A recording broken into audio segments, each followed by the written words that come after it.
Another example that the legal machinery is not running as smoothly as it should. Ira Mathur, TV6 News with a special report. Football Fiasco Plus.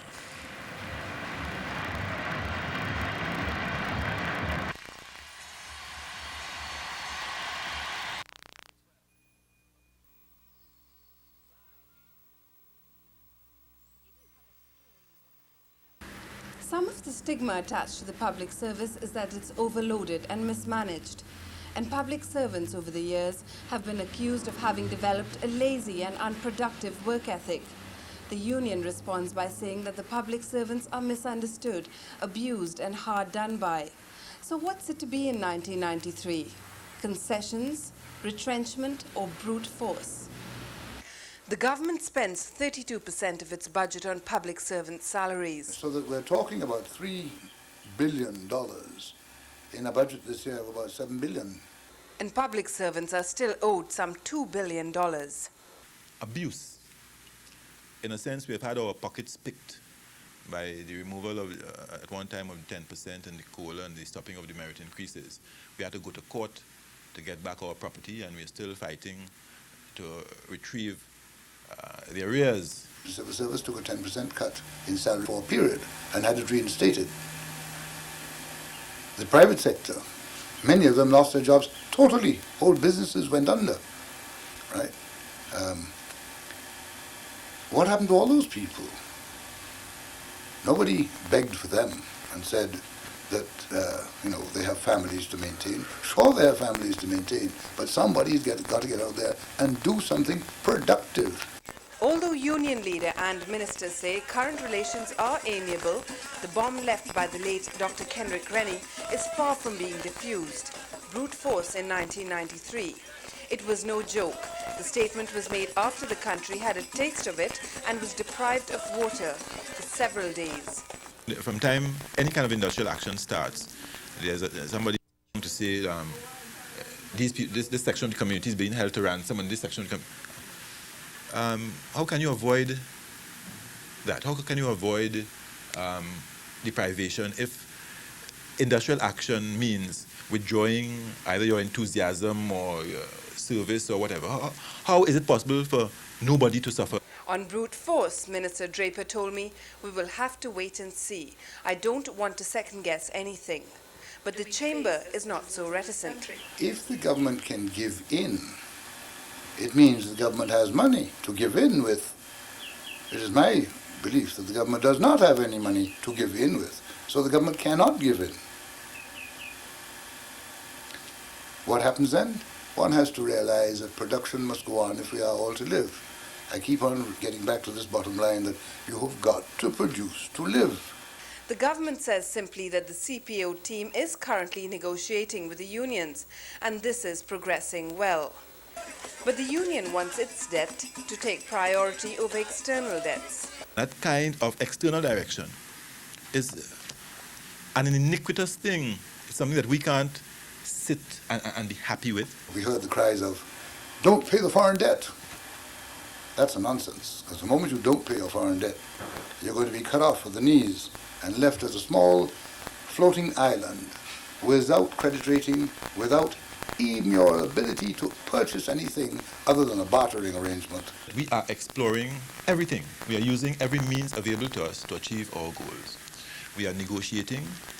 It has turned out to be a very frustrating exercise because our hands are above the table and we argue in good faith, and we have a sense that we are being strung along. Well, what are we left with? We're left with having to reduce the cost of our civil service.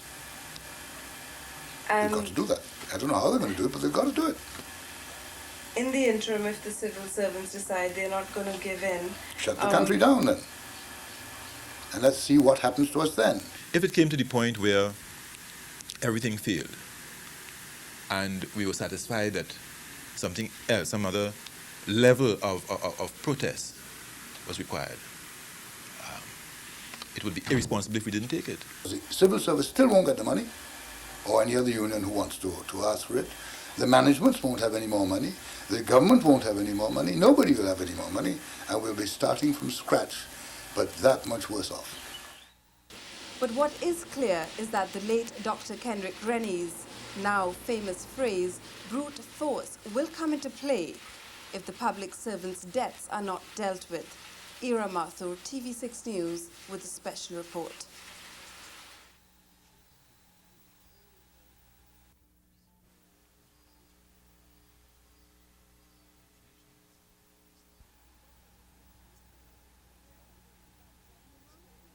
The announcement by the government that workers are to be retrenched in the utilities did not come as that much of a surprise for at least one union leader, who told me early last week that he suspected that these were the signals that the government was sending out. When you look at the estimates, the allocations to different places, you see that there's a danger of retrenchment. The move to retrench has simply reinforced the view that a newly efficient, streamlined and trimmed public sector is now inevitable. We too see the need for development, for growth, for reform and change. External debt conditionalities forced retrenchment in the utilities. As far as the rest of the public service is concerned, Draper's team is still counting heads. When all this is done, when all is said and done, you may find that in fact there are too many people. But then you may not need to have to retrench. Well, for years we have complained about the public service being too large, too bloated, too highly paid, too inefficient. All sides, including the reform team, agree that the public service has not allowed managers to manage, either to motivate, train or to discipline. Also, Demas says many high-ranking public servants do not deserve to be where they are. Replace what I consider the nonsensical staff report forms that you have at the moment and have had for decades with questions like, is the employee affable? I mean, what does that mean?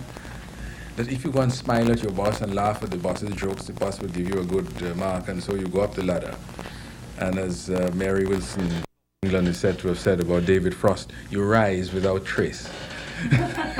Demas suggests that politicians themselves are generally hostile to decentralization for fear of losing power in their ministries, and says Dr. Williams was an example. So he therefore was dealing with this small gang. And these people suddenly found themselves out in space, out in limbo. And that sent a very powerful message to the rest of the public service, that perhaps you better not take initiatives. He adds that the Constitution itself is against the sharing of power and responsibility in the public service.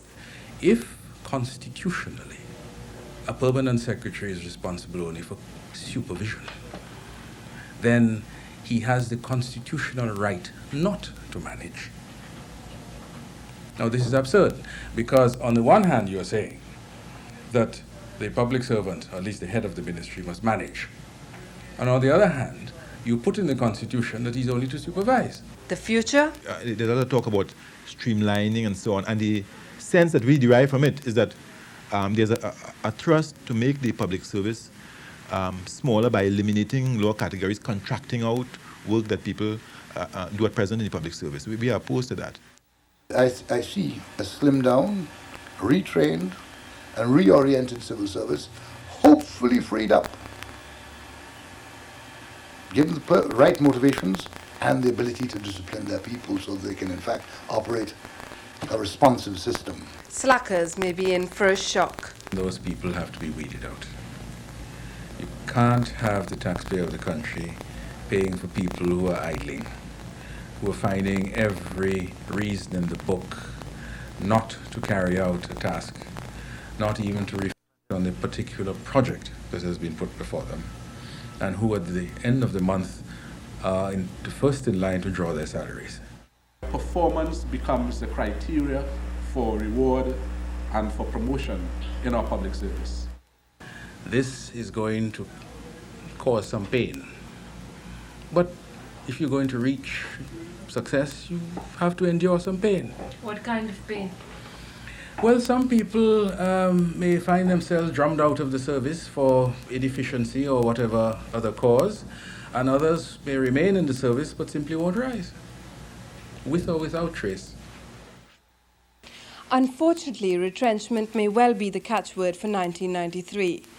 But those in power must be aware that it is false economy to retrench without first putting into place safety networks, so that those who are laid off are redeployed, not displaced from society altogether.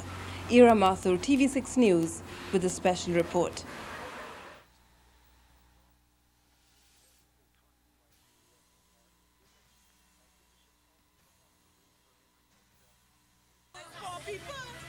In this it's dog eat dog, you hear? Food and see about yourself, see about the family, you hear? A boom has come and gone. If we ever had the resources again, we would make sure that we spend our money so carefully, and we never let any government get away with misspending money again. Because what happens is that the flag went up in 1962, it went down, it's down, and real decision making takes place elsewhere. We are almost as badly off as if it had never happened. We living in a real. They don't care about we up here at all. Yeah. They don't care about us up here at all. Everybody here catching the royal. Yeah, You see about they go mad and all them places, but they probably they only coming for vote up here, and they ain't coming for to do nothing. Look at the canal. Look at the place. And Somalian children down here, man. In 1972, 30% of our people were living in poverty. Today, economist Ralph Henry estimates that some 28% of our people are living below the poverty level.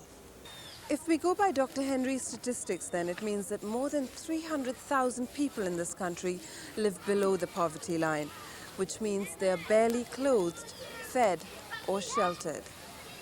Unemployment is the highest ever, 20% and growing. A lot of people up here ain't working, and a lot of people here getting in trouble. We can't say insurance. That's a requirement imposed on us, reduction of the size of the public service and so on. So that all these measures are going to create more unemployed people, more difficulties in the country, and would contribute to an increase in poverty for some substantial numbers of people. And unless you're self-employed, you're In a situation where there's no unemployment relief, in a situation where other members of the household lose their jobs, and in a situation where social assistance is not given to people because they've lost their jobs. All right? So it means that losing your job puts you straight on the breadline. I just go on the dump and hustle, bottles and sell. That's how I just make my living. When they come, I go up there and I hustle metal, bottles, and if I get things to sell and all. That's how I just make my living. There is some limited information that suggests that within the last 5 or 6 years that one is seeing the telltale signs of malnutrition among children. And children, the status of children is again a very good barometer as to the quality of life of households. The children seem most vulnerable. We didn't have to go far to find signs of malnutrition and stunting. All the good intentions and all the laughter in the world does not take away from the fact that there are little children like this one in Trinidad and Tobago, and the number is growing every day. Henry says we're all responsible for waste. They spend 5 years in secondary schools and they are sometimes illiterate. And we have done nothing about it. We're doing nothing about it. And those are the people on whom we have to build industrial capacity to compete with the world. So we are losing the game and we don't understand it. We need help. We need all the help we could get. All the help we could get, we need it. And we feel that, all right, I have my nice little home, it's boogless, and I'm all right. I have my nice little car, and I'm all right. But we have a social responsibility, and that is a kind of social investment. Because we hustlers out here, we hustle by the roadside. When you come out, not only that, hustle early and come back. When you help people to see that they have a possibility among themselves, that they could go ahead and get it, they can make it happen. Because the government, the private sector as private sector, could do so much. You know, that we need to have the vast majority of our people understanding that they can do something for themselves. And it starts with the home, or where the home is deficient, or helping homes to understand that, you know, that there's something that could be done. On a soft evening such as this, with strains of pan in the background, it is easy to romanticize poverty. At this juncture, it is vital to remember that complacency can destroy a country. Ira Mathur, TV6 News with a special report.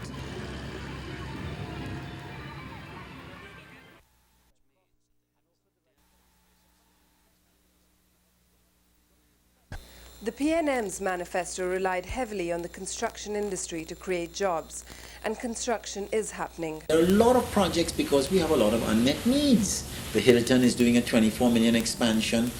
There are a number of other organizations we know of.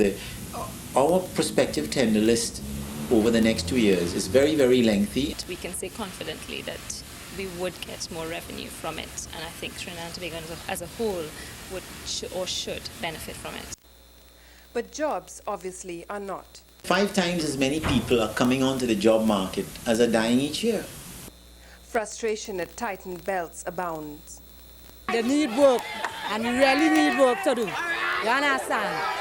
We vote PNM, and PNM not solving our problem as yet. If we have to create 28,000 jobs a year just to keep the unemployment problem where it is today at its high, unacceptable level, we're going to need about $6 billion a year of investment.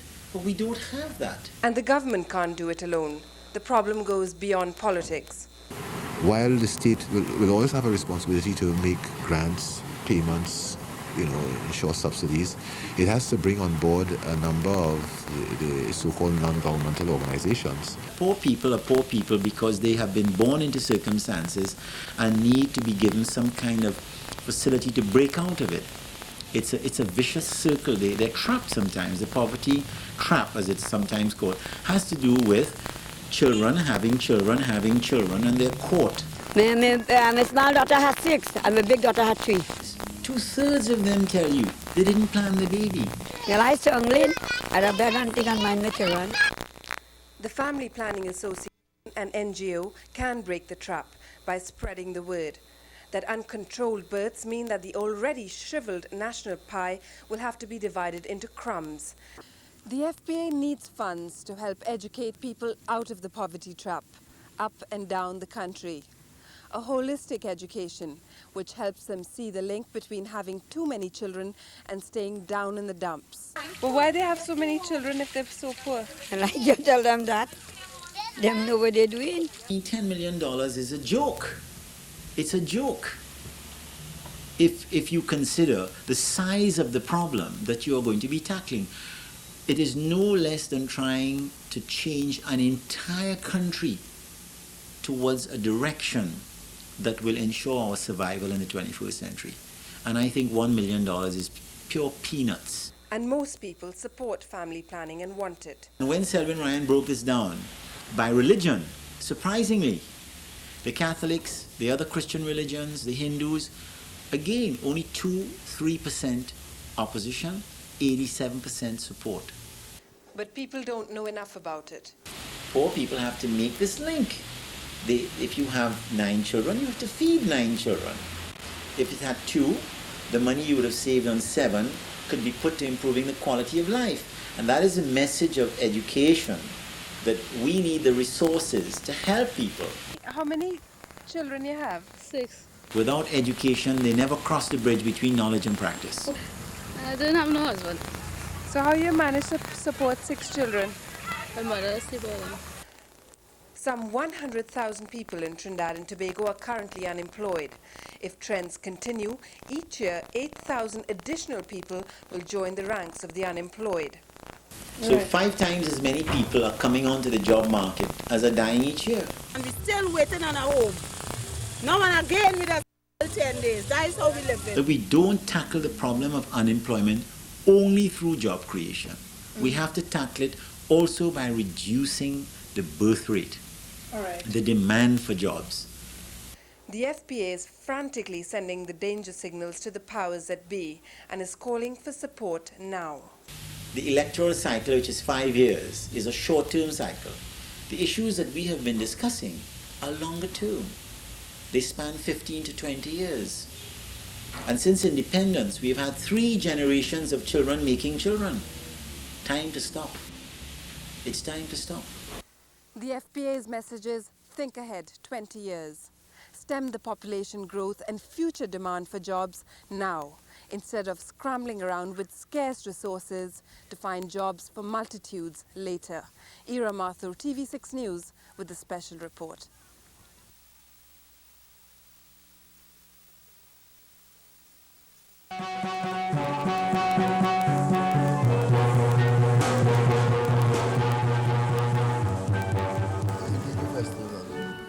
Why? In Trinidad. Why? Because everybody be merry and everybody is one. Don't doubt it. Carnival is the people's festival. We're not snobbish about our art. In fact, we flaunt it, beat it, wear it, and breathe life into it. So whether you're a reveler or you shun the dust in your face, here's a look at our people. First, it's just a feeling in the air.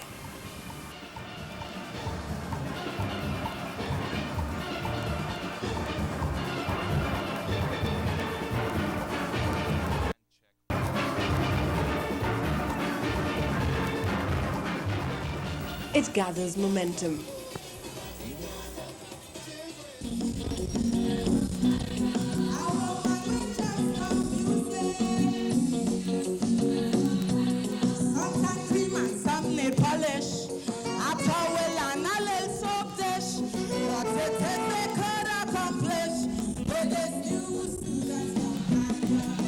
I like it.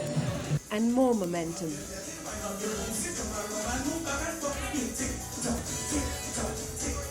And then topples into the far side, and people begin to lose themselves in the lyrics and the wine.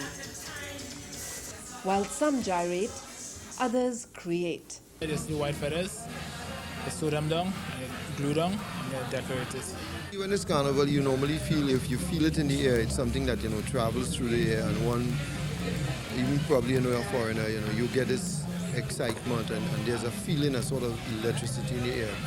So then it's an island-wide thing, not like the other countries, which is something that is situated probably in one particular area. But this is an island-wide feeling, and it's what you call the spirit. Our people love contradictions, and we are a bit of everything. The sacred and the profane. The creation and the madness. Take the donkey dance. One thing's for sure, you can love Carnival or hate it with a passion, but you can never ever say you're bored with it. Ira Mathur, TV6 News, wishing you a wonderful Carnival.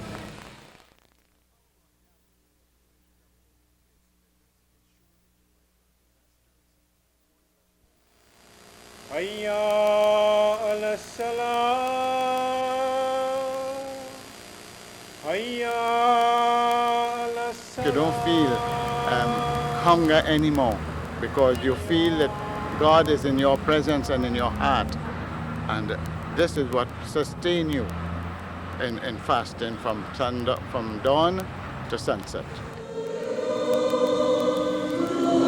It's our awareness that we are frail and sinful and weak creatures, and it's some way to come in touch with that.